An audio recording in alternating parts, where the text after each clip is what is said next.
ഹരേ കൃഷ്ണ. ശ്രീ ഗുരുവായൂരപ്പ ശരണം. ഹരിശ്രീ ഗണപതിയെ നമ. വിഘ്നമസ്തു. ശ്രീ ഗുരുഭ്യോ നമ. ശ്രീമന്നാരായണീയവും മേൽപ്പത്തൂർ നാരായണ ഭട്ടതിരിപ്പാടും. യോഗീന്ദ്രാണാം ത്വദംഗേഷ്വധികസുമധുരം മുക്തിഭാജാം നിവാസോ ഭക്താനാം കാമവർഷദ്യുതരുകിസലയം നാഥ തേ പാദമൂലം നിത്യം ചിത്തസ്ഥിതം മേ പവനപുരപദേ കൃഷ്ണ കാരുണ്യസിന്ധോ ഹൃത്വാ നിശേഷതാപാൻ പ്രതിശതു പരമാനന്ദസന്തോഹലക്ഷ്മീം. അജ്ഞാത്വാ തേ മഹത്വം യദിഹ നിഗദിതം വിശ്വനാഥാക്ഷമേധാ സ്തോത്രം ചൈതത്സഹസ്രോത്തരമധികതരം ത്വത്പ്രസാദായ ഭൂയാത്.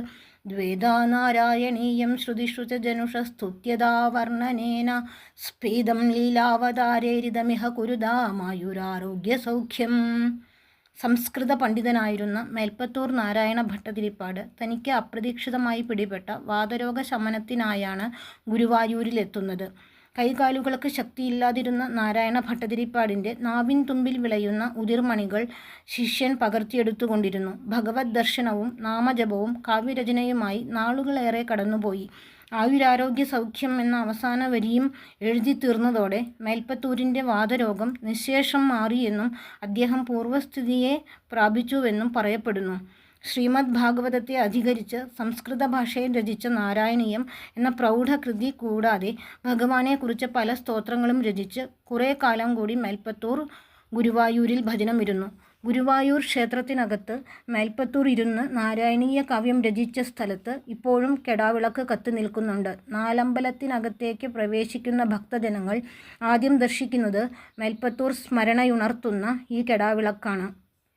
മേൽപ്പത്തൂരിൻ്റെ നാരായണീയവും പൂന്താനത്തിൻ്റെ ജ്ഞാനപ്പാനയും കാലഘട്ടത്തെ അതിജീവിച്ച് ഇന്നും അനശ്വര ഭക്തി കാവ്യങ്ങളായി തലമുറകളിൽ നിന്ന് തലമുറകളിലേക്ക് കൈമാറി നെഞ്ചിലേറ്റി നടക്കപ്പെടുന്നുവെന്നത് ഒരു യാഥാർത്ഥ്യമാണ്.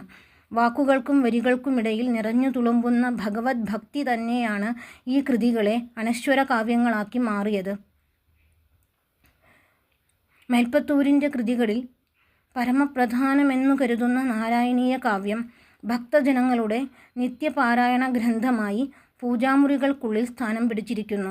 ശ്രീമദ് ഭാഗവതത്തിൻ്റെ സാരസർവസ്വമാണ് മേൽപ്പത്തൂരിൻ്റെ നാരായണീയ കാവ്യമെന്ന് വിശേഷിപ്പിക്കാം.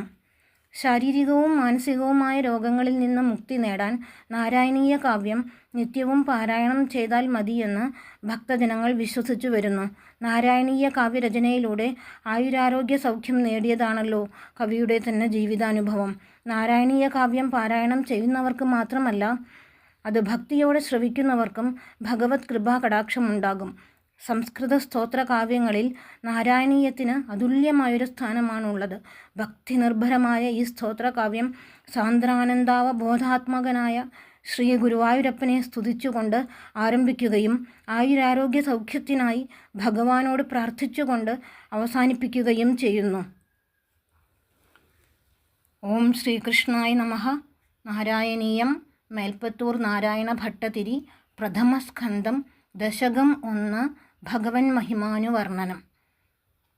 സാന്ദ്രാനന്ദാവബോധാത്മകമനുപമിതം കാലദേശാവധിഭ്യാം നിർമുക്തം നിത്യമുക്തം നിഗമശതസഹസ്രേണ നിർഭാസ്യമാനം അസ്പഷ്ടം ദൃഷ്ടമാത്രേ പുനരുരു പുരുഷാർത്ഥാത്മകം ബ്രഹ്മതത്വം തത്താവത് ഭാതി സാക്ഷാത് ഗുരുപവനപുരേ ഹന്തഭാഗ്യം ജനാനാം.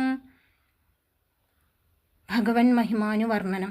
ആനന്ദവും ജ്ഞാനവുമാകുന്ന സ്വരൂപത്തോടു കൂടിയും പ്രപഞ്ചത്തിൻ്റെ സൃഷ്ടിസ്ഥിതി സംഹാരങ്ങൾക്ക് സാക്ഷിയാകയാൽ അസംഖ്യങ്ങളായ വേദസാരാർത്ഥങ്ങളായ ഉപനിഷദ് വാക്യങ്ങളാൽ ജ്ഞാനരൂപേണ പ്രകാശിക്കപ്പെടുന്നതായും ബ്രഹ്മജ്ഞാനികൾക്ക് പരമപുരുഷാർത്ഥ സ്വരൂപത്തോടു കൂടിയതായും മായാകൃതങ്ങളായ പ്രപഞ്ച വസ്തുക്കളിൽ നിന്നും അന്യമായിരിക്കുന്ന ഏക പരമാർത്ഥ തത്വമായ പരബ്രഹ്മം യാതൊന്നോ അതൊന്നു തന്നെയത്രേ ഗുരുവായൂരക്ഷേത്രത്തിൽ പ്രശോഭിക്കുന്നത്.